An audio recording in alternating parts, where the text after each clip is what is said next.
Champions লিগের আরও একটা সেমিফাইনাল রয়েছে, যেটা আগামীকাল রাত সিগন্যাল ইদুনা পার্ক অর্থাৎ বরুসিয়া ডর্টমুন্ডের ঘরের মাঠে পিএসজি তারা মুখোমুখি হবে এবং একই সময় রাত 1টায় পিএসজি যারা বার্সেলোনাকে চমক দিয়েই আসলে সেকেন্ড লেগটা তারা জায়গা করে নিয়েছে এই সেমিফাইনালে, এবং যে ফর্মে রয়েছে কিলিয়ান এমবাপ্পের দল হয়তোবা তারাই ফেভারিট হয়ে বরুসিয়া ডর্টমুন্ডের মাঠে নামছে। ফেভারিট, কিন্তু মাঠটা বরুসিয়া ডর্টমুন্ডের, যেই ডর্টমুন্ড তাদের মাঠের শক্তি কাজে লাগিয়ে আতলেতিকো মাদ্রিদ এবং ফাইনুর দুই দলকে বাদ করেছে আগের দুই রাউন্ডে, কিন্তু বরুসিয়া ডর্টমুন্ড এখনো পর্যন্ত এইরকম বড় দলের সঙ্গে মানে পিএসজির মতো দল তারা নকআউট পর্বে পায় নাই।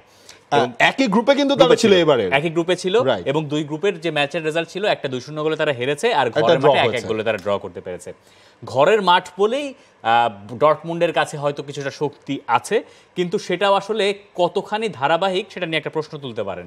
লিগে এই দলটা শেষ ম্যাচে লাইপজিগের কাছে 4-1 গোলে হেরেছে, যেটা তাদের জন্য মোটেই ভালো কোনো ফল না। অন্যদিকে মনে করেন হচ্ছে পিএসজি তাদের শিরোপা নিশ্চিত হয়ে গেছে, শিরোপা নিশ্চিত, তারা সেলিব্রেশনও করে ফেলছে, তারা তাদের আরেক টানা 12 নাম্বার আর টানা তৃতীয় লিগ আর শিরোপা নিশ্চিত হয়ে গেছে, ওদিকে আর গেলাম না। কিন্তু অধারাবাহিক ব্যাপারটা বেশ ভালো মতোই এখনও ভোগাচ্ছে বরুসিয়া ডর্টমুন্ডকে।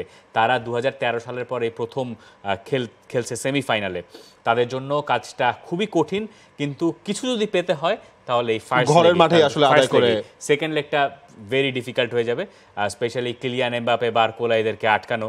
আর যে পিএসজিকে আমরা দেখেছি বার্সেলোনার সঙ্গে, আর যে দলটা বার্সাকে বিদায় করে দিয়ে এসেছে, যারা সবাই ভেবেছিলেন হয়তো বার্সা উঠে যাবে, তো সেই দলটার মধ্যে একটা আত্মবিশ্বাস থাকার কথা। এক্স্যাক্টলি, এবং লাস্ট লেগটা অর্থাৎ হচ্ছে অ্যাটলেটিকো মাদ্রিদের সাথে ম্যাট হুমেলস তিনি খেলেননি, আজকের ম্যাচটায় তিনি ফিরছেন, যেটা তাদের জন্য একটা প্লাস পয়েন্ট, কারণ এমবাপ্পেদের আটকাতে হলে আপনার এরকম স্ট্রং একজন সেন্টার ব্যাক আপনার দলে দরকার, সেই জিনিসটা আসছে। ইনফ্যাক্ট হচ্ছে আপনার এমরে চ্যান, মাতসেন তারাও মিডফিল্ডে ফিরছে, এটা হচ্ছে ডর্টমুন্ডের জন্য একটা প্লাস পয়েন্ট।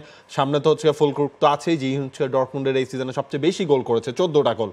পিএসজির জন্য কি হচ্ছে গিয়ে এটা একটা সারপ্রাইজ প্যাকেজ হতে পারে কিনা? ফুলক্রুক, করিম আদেমি সবাই এইটা দাবি করব না যে আমি খুব ডর্টমুন্ডকে পুরো মৌসুম জুড়ে ফলো করেছি, বা যতটুকু যা দেখেছি বা যতটুকু যা বুঝেছি সেটা দেখে মনে হয়েছে যে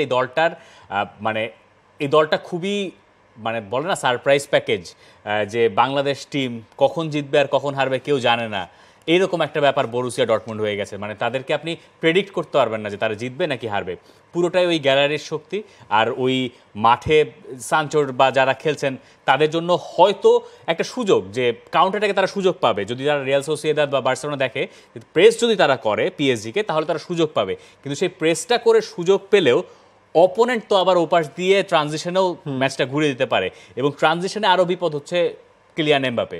আর ডর্টমুন্ড ওই টাইপের ফুটবল খেলেও না যে খুব রয়েস হয়ে তারা ফুটবল খেলবে।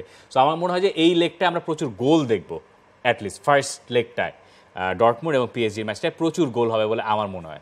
এই ম্যাচ নিয়ে আপনাদের প্রেডিকশন কি সেটা জানাতে পারেন আমাদের কমেন্টস বক্সে। For more updates, subscribe to our YouTube channel and click on the bell icon.